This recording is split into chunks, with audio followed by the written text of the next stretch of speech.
Welcome to the Retail Focus Podcast, a weekly collection of news, interviews, and information from the world of retail.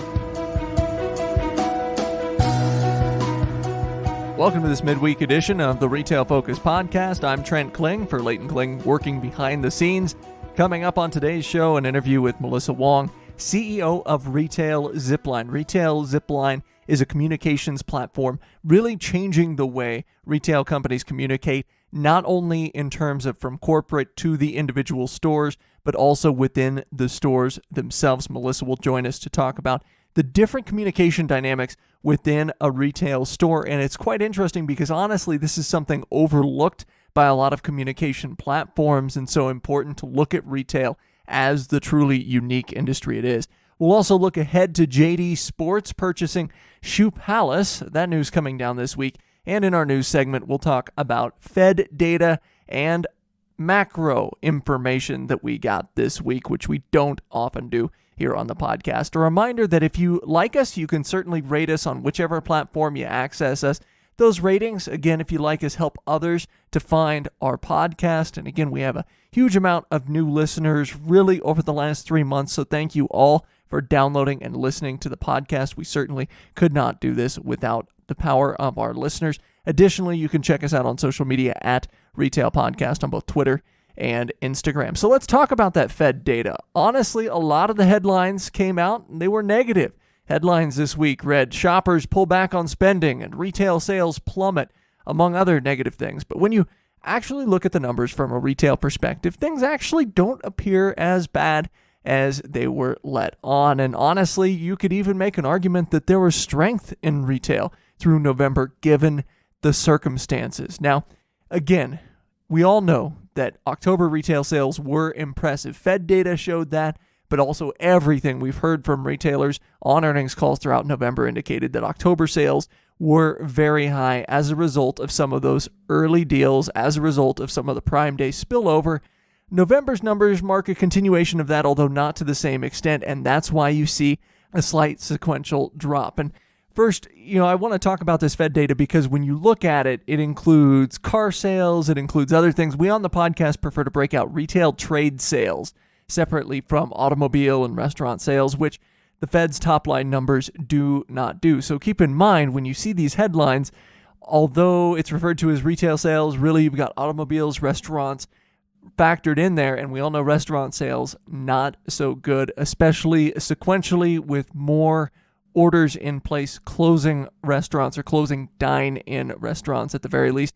Additionally, we don't look at sequential numbers a whole lot, especially in a year such as this where you have that fluidity, where you have things opening and closing on a pretty consistent basis. So again, headline everywhere was a 1.1% drop in consumer spending, but that was a drop sequentially from October. And again, October, a month in which Prime Day occurred, in which retailers were pushing holiday sales earlier, and that encouraged really record retail spending for the month of October when you look at all the past Octobers in history. So let's look at the numbers from November. Retail trade sales, independent from automobile sales, including restaurants, those were down 0.8% sequentially. Again, doesn't take into account the drop in spending at restaurants and bars, which were down 4% sequentially from October. By the way, year over year, restaurants and bars down 20%. So negative number certainly for that industry. In any case, the year over year numbers, which we're more given to look at on the podcast. If you listen to the podcast at any length of time, you know that for retailers, for macro level data, we're more given to look at year over year numbers. Retail trade sales up a whopping 7.1% in November 2020 from November 2019. That is substantial, and of course it's in light partially of that restaurant falling back, also fall back in spending in other categories. But when you look at this for retail trade sales, this makes the NRF's very bullish numbers look possible for holiday spending. After all, the National Retail Federation came out with late projections that forecast a holiday spending increase of anywhere between 3.6% to 5.2%. Granted, by the time the NRF made this prediction, many things were at least partially settled. You had a slight bit more clarity, although some would argue that regarding the election. You had slight bit more clarity regarding the potential for a vaccine versus some of the numbers that came out from the likes of, let's say, Deloitte, which came out very early on. And even other analysts said, hey, spending could happen in a very wide range this year simply because of those macro factors. Now, we don't talk about numbers for the entire country often on the show, so we did want to discuss some of the specific categories that were up year over year for November, because this will help to frame some of our coverage of individual companies over the next couple of months. No surprise here, non-store retailers were up 30% November 2020 over November 2019, including the likes of Amazon and Chewy. Meanwhile, we saw a continued uptick in year-over-year grocery sales. Those were up 7.86% in aggregate. However, when you look at growth in the sector, this is reflective of some of that slowing growth we've been noting. We've talked about grocery earnings calls where same-store sales numbers really in the high single digits rather than the mid-teens as they so often were throughout the summer. Home improvement retail, though, that continues to look strong. We were talking about Ace and Home Depot and Lowe's revealing same-store sales up in the 20% range during the latest quarter. Well, things look good again in November. Those were up 17.2% year over year. Also, sporting goods and hobby stores, two other categories that we've talked about seeing a major boost due to the pandemic. Those continue to look strong. They saw a 14% boost year over year as well. Now, one of the interesting things I noted is that furniture sales down about 6% year to date as a result primarily of those early pandemic days and the summer, but they too turned things around and saw an increase year over year in November. It was around 1 to 2%, but a positive there for furniture stores as, again, more of that nesting phenomenon coming into play from retail shoppers. Meanwhile, the biggest drops came from apparel. No surprise there, 19.1% down year over year for November. Department stores were nearly 20% down. And electronics and appliance stores, this is interesting because this is kind of the opposite of the nesting phenomenon we talk about in furniture and home goods. But those stores saw decreased sales year over year of 10%. Now, again, this is all preliminary data, so there are certainly margins of error to deal with. But when taken in aggregate, what does all this mean? Well, as we mentioned, we've talked to a number of data and projections providers regarding the holiday season. Nearly everyone said that holiday sales would hinge on mounds of macro factors. We've talked about them already. Vaccine progression, the election, many other things. What we're seeing then is maybe less of a linear pullback that was suggested by the headlines that came out this week, given October's stellar showing year over year. In general, retail trade sales being up 7.1% year over year might be a provisional sign that macro factors may be breaking in the favor of retailers, but we should remain cautious going forward. It's a possibility. We talked about the huge jump in non-store sales. There may not be as pronounced a last-minute shopping surge for those retailers this year, especially since there's already this supply chain crunch. We're already past the date where a lot of e-commerce retailers, a lot of e-commerce pure plays out there have told shoppers they'd need to submit orders by last week, in fact, to receive them by Christmas and to be sure to receive them by Christmas. Now, obviously, it doesn't go for all retailers. Amazon, Chewy, they've got better distribution systems, and you look at the retail stores, the brick and mortar retail stores that have their own last mile platforms or partner with other companies for last mile platforms. Obviously, they've got a little bit more leverage in that space, but it is very possible we see a bit more of a pullback in spending than expected in late December, and things might not look generally as rosy as they appear at the moment. But at least I would suggest that the headlines that we saw this week might not be as negative as we would be reasonably led to believe. So that'll do it for our news segment here for this midweek podcast. Coming up in our interview, Melissa Wong, CEO of Retail Zipline, joins us to talk about retail communication, not only the Retail Zipline platform, but just the scope of retail communication, what it looks like in 2020 versus, say, 2010 or 2000. And I think Melissa's got some great perspective in this area of the retail industry.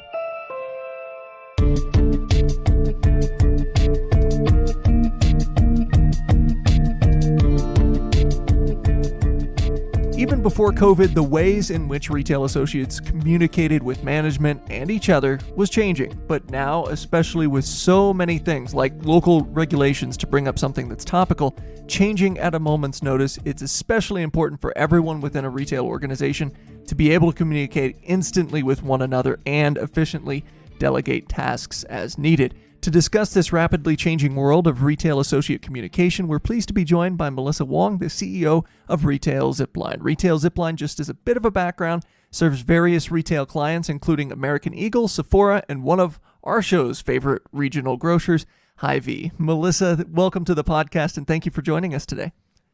Thanks for having me. So first, as we so often do during these interview segments, I want to ask you just a little bit about Retail Zipline. What do you do on the day-to-day basis, and how do you help retailers with this communication process? Great. So I think, at a high level, Retail Zipline really is the new operating system for retail store communications and operations. That's quite a mouthful, right? So you're like, well, what does that really mean? And to really take you through that, I'll actually bring you through my origin, because I actually spent a decade specifically in retail communication and store communication and operations.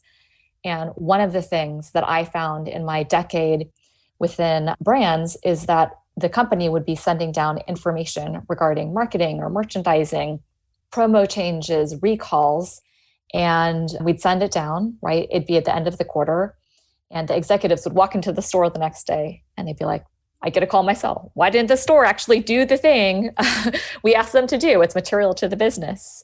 And I'd say, well, we sent down the communication, and they'd said they didn't see the memo, or the store said there was too many places for too much information.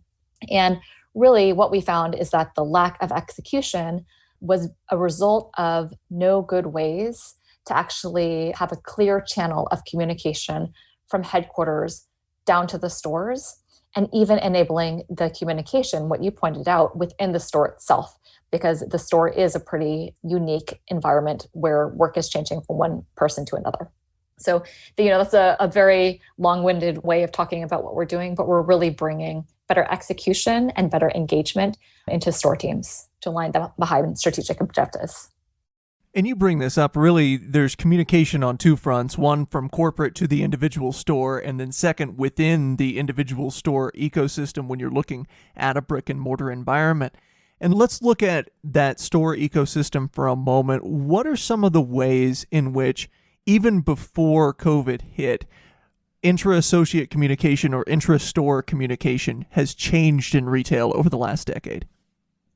Yeah, so I think, we've just begun. I think the consumer trends have set higher expectations for how communication happens within a store, intra-store. And, when I was in retail, a decade ago, 10 years ago, a lot of the communication that happened within a store was through Post-it notes, right? I'm signing my name also on, printed out pieces of communication to acknowledge that I've read the message, or that I understand what's asked of me. Now we're beginning to see a lot more digitized, real-time communication that's happening in a store, either by a store manager and their team picking up some sort of consumer technology where there really is no actually ability for headquarters to see the conversations that are happening within the store. So that can sometimes be a problem.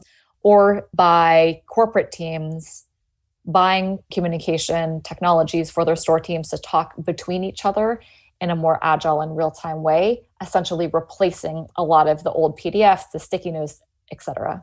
So a definite move. I think the consumerization of enterprise technology, began a while ago, but we're beginning to see a lot more wider adoption of those, especially in the past couple of years. A topic that we've talked with interviewees about in the past is maybe the use of consumer technology as a communication tool as it pertains to the retail store. And there are some retailers out there that I know that I've talked to that are maybe hesitant to say like, oh, well, we don't want our associates using their own technology. And so they bring in this maybe bespoke technology. In terms of the retailers that you interface with, the retailers that you talk to, how are they finding different ways to implement this technology such that it works for them and their paradigm? Yeah, I think it's been a lot of the most successful implementations that we've seen or heard of, both from people implementing Zipline as well as other store technologies, has really been to kind of like try before you buy. I think from a store adoption perspective, making sure that end users really like the tool themselves, right? And they find that it enables them to work in an easier way is an incredibly important part of that equation. We've also seen individual store teams pick up maybe point solutions and use that for their team. But then what becomes really hard is for an headquarters or a district manager or regional director to really get a line of sight into the conversations that are happening within, a specific four walls and how they can really help kind of remove some of the roadblocks. So the hardest technologies to implement are the enterprise technologies where everyone's on the same page, everyone's on the same platform. People, as roles and responsibilities get changed in store or districts and regions, that technology can actually help align to the different ways that the hierarchy is aligned. But it is harder to roll out and adopt than some of the store-specific point pieces that they might pick up from what they use in the consumer lives. Now, something you talked about in the answer to really what Retail Zipline does is the fact that retail is so much different from so many other types of jobs or professions that might be adopting certain technologies, because there are other communication technologies that are out there. Why is it important for retailers to have a technology like Retail Zipline that is specific to what is being done on the retail front? Yeah, well, there are a couple pieces. One, I think retail is under a unique pressure, right? So especially in the past year, I think with COVID, we've seen a lot more complexity with regulations, right? So you'll have like 5 to 7 different governing bodies on a local basis, like health inspectors, fire departments, tobacco, firearm inspectors. Everyone's walking into stores looking at different things. And there's a lot more complexity that retailers have to manage too. And also the customer's expectations for how retailers should meet their needs has been a lot more complex. So when you look at the need for an organization to implement communication systems, you need to make sure that everyone's on the same page with all of these localized initiatives going on. The only way to do that is to implement kind of like an enterprise-wide communication system that segments information by role, by location, by your job, so that people are all on the same page. What's specific to everyone in the company, and then for me and my role, what's important for me to execute and to do in my job that supports the overarching company vision or direction as things have really been changing. That's some great insight. And I want to dig into that just a little bit deeper, because there are changes certainly or differences between retail and other professions, but there's also differences in between retailers. And I mentioned it in the open. American Eagle, Sephora, Hy-Vee, they're all very different retailers along with the other retailers that you serve. What are some of the differences in terms of making sure that all of these different retailers get what they want out of a platform like Retail Zipline? Yeah. So I think from a difference perspective, I think it really boils down to how does each different retail organization manage the roles and responsibilities within a store. For example, if you're a grocer, the butcher needs different information than the produce person. But once you take a step back from the individual roles within a store, there are many similarities, right? I think there are more similarities than differences, because you need a line of sight up to the district managers, to the regional directors, and mostly to headquarters around, are the decisions I'm making from a headquarters perspective, are they getting executed in store? What does it look like? Are they executing up to my expectation?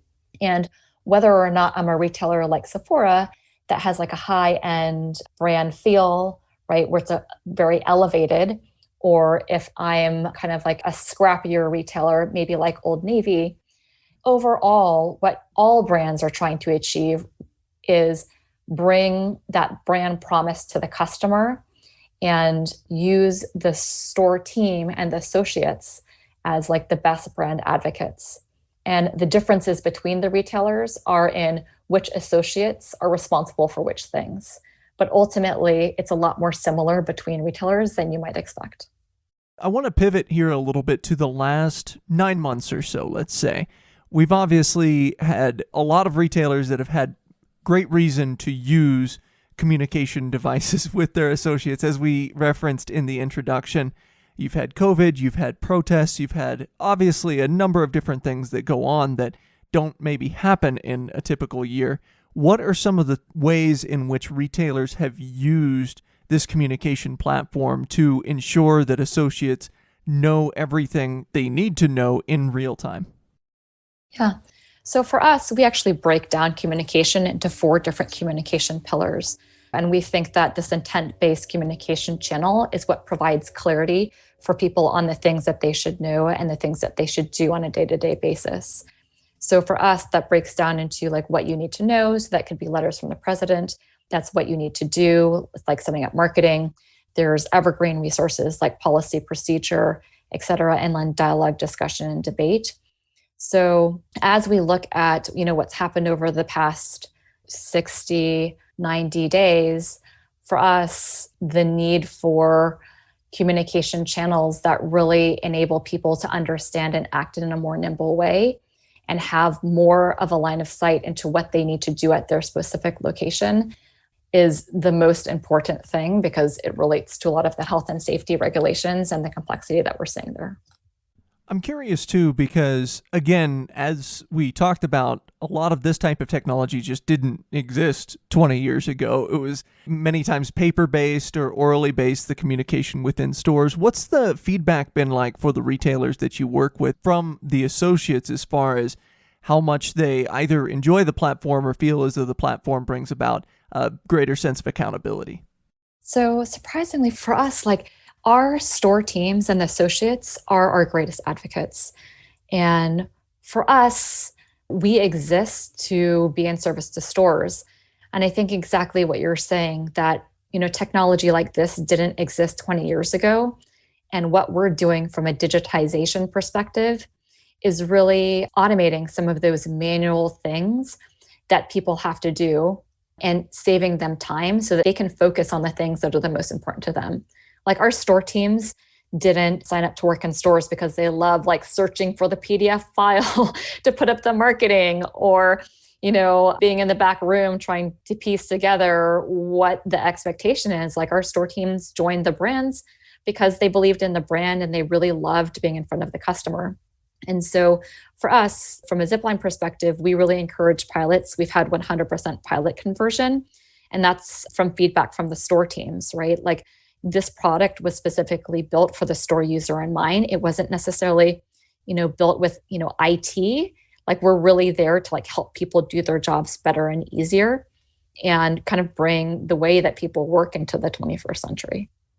I'm curious if there's maybe an example or a couple of examples of best practices that, since this technology has begun to be implemented in retailers, that have really stood out to you, where you look and say, that's a really excellent use of this technology, maybe above and beyond just what meets the eye when you first look it over. Yeah, so I think, from a best practice perspective, and when you're talking about what's happened in the past 6-9 months, one of the practices that we had already begun to see even pre-COVID was retailers beginning to communicate in a more fluid way. So in the past, I think, in the past 10 years, everyone's had the PDF packets, right? They'd send them out weekly or bi-weekly, and, the stores would expect to receive it on a certain day. Then they'd plan out the things and expect to do it. And then all of a sudden, all of these updates would happen. And that would throw off what people understood that they needed to do on a day-to-day basis. More recently, and especially with COVID, we're seeing people move to a daily cadence of communicating to their stores on a more ongoing basis versus just trying to bundle things together into these huge, miniature binders almost. And that's a result of the business and the environment changing on a day-to-day basis. So that's one best practice. I think another best practice that we've seen is really changing the way that people communicate. So instead of just saying do this thing or this is a task, it's really engaging with the store teams in a more multimedia and kind of consumerized way. So some of our brands like Lego, they put GIFs into their communication to really connect with the store teams in a more human way, to say oh, your inventory is late again. We understand, it's so frustrating. And instead of it being corporate speak, it's like with a GIF, right? Or it's with an emoji. So just, I guess, keeping it real and kind of knocking down the divide between what's traditionally been silos between headquarters and stores. So to finish up here, I just wanted to circle back to something you mentioned kind of at the very beginning, which is that technologies like this enable a little bit more of a two-way street in many times, in that upper management and headquarters and so forth can actually get maybe a little bit more data on not just completion of tasks, but they can pick up some insights as well into what's happening on the store level. What are some things that you've noticed in terms of the companies that you work with picking up on some of those insights at the store level that maybe they wouldn't have otherwise noticed? Yeah, so I think that's a great question. And I really think that it's a combination of both the quantitative and the qualitative that enables organizations to make better decisions. And you have data on the task compliance. I think an interesting stat that we have is that across the industry, only 29% of stores actually execute the thing on average. And so just with that task completion, you're actually able to get more insight into whether or not is your marketing working, right? Your traffic might be going down, your sales might be going up, but then what does your execution looks like? It makes a big difference whether or not, 30% of your stores did the thing or 90%. And so that's on the data side. But on the qualitative side, some of the more interesting insights that our brands have found is in getting feedback from the field, it's understanding the why behind the data, right? So a merchant might be testing out certain product lines for a new assortment in the spring. And they might be seeing that the sell-through isn't as high as they thought. So just being able to chat with the store team or the pilot stores and say, why isn't this product selling through this much? Or if they have an RFID system and they see a product going back to the fitting room 20 times and the conversion is only 1 out of 20, being able to have that conversation with the store teams and get that qualitative feedback. What is it about the product where the customer's bringing it into the fitting room, the conversion should be high, but they're actually not going through the checkout with it? Is it that the fit's weird? Is the color a little bit off? Are the inseams different than, their traditional size? That qualitative piece and feedback married with the data is what's enabling people to make better decisions. Great stuff. Once again, Melissa Wong, the CEO of Retail Zipline. Thank you so much for joining us today on the podcast. Thanks so much for having me.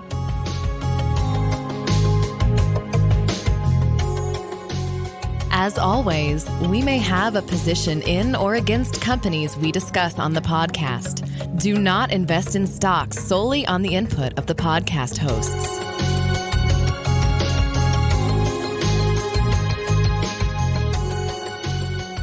Well, we thank Melissa once again for joining us on the podcast. A lot of great insight. As we mentioned, I think associate to associate communication is so crucial and so key, as is communication from higher levels, from management, from headquarters and so forth to the individual stores. Just because a store mentions something on an earnings call and says, hey, we've accomplished this at our stores on the earnings call, doesn't necessarily mean they've accomplished it. In fact, many times we see the exact opposite where, as Melissa mentioned, it might be accomplished in 20 to 30% of stores because communication breaks down, or that communication from corporate to the individual employees set to execute those tasks didn't quite work out. So it's important for retailers to have kind of a bespoke platform on which they can shuttle work along to the individual stores, and it assures a more uniform presence, I think, from store to store within a given chain. So a lot of interesting facets brought up in that interview. And once again, thank Melissa for joining us. Now, our looking ahead story this week has to do with Shoe Palace. Shoe Palace, largely based in the Western United States. Around half of their stores are located in California. Well, it was announced this week that JD Sports Fashion PLC, often known as just JD Sports, has purchased the Shoe Palace Corporation in a deal worth $325 million.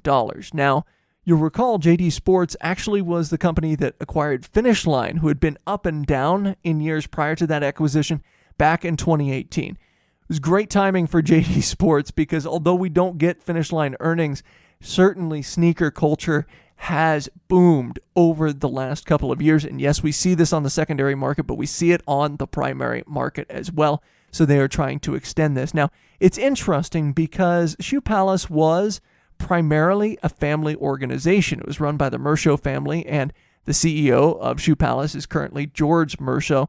Now, the Mershow family will remain in charge. They'll continue to operate Shoe Palace, but it's said that they're going to try over the next 2 to 5 years to put in some synergies. That's the fun word anytime you talk about an acquisition between Shoe Palace and the other extensions for JD. And honestly, when you look at some of the quotes coming from this purchase, a lot of Shoe Palace executives were talking about the fact that, hey, now we can partner with Finish Line. What it means for Shoe Palace, and the reason I'm looking ahead to it, is does this mean that they now, operating under the banner of a much larger company, have more open up to them as far as supply? Because we all know that supply sometimes for sneakers, for these in vogue items, isn't easy to come by. And so can they parlay this partnership into getting not only more supply, because their inventory levels are likely fine based on the visits I've made to Shoe Palace stores, but can they get the items that are more in demand and as a result command higher margins on those items? Now, that'll remain to be seen, but certainly that's something to look ahead to. How much will we see these synergies kind of bear out? Will any Shoe Palace stores be closed in favor of nearby stores with the Finish Line? Or will vice versa happen? So a lot of interesting things here in the footwear space, but in this case, a private company being sold to another corporation. JD Sports, such an internationally known brand. They're UK-based. If you watch the Premier League over in England, you'll see their patch certainly adorning a handful of Premier League jerseys. So again, just something to keep in mind, especially if you're out there on the West Coast near one of the more than 80 stores located in California for the brand. Well, that'll do it for us here on the Retail Focus podcast. We'll also look ahead to Sunday's podcast. We're going to talk to a professor from Wharton University of Pennsylvania, and they're going to join us to talk about retail onboarding, how it's changed during the pandemic, and more importantly, how seasonal onboarding changed from October through November. It'll be an interesting interview, and we're looking forward to that hitting on Sunday's show. For Leighton Behind the Scenes, I'm Trent, saying so long until Sunday.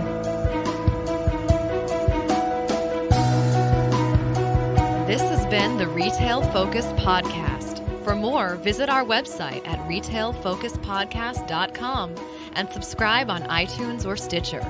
Follow us on Twitter at Retail Podcast.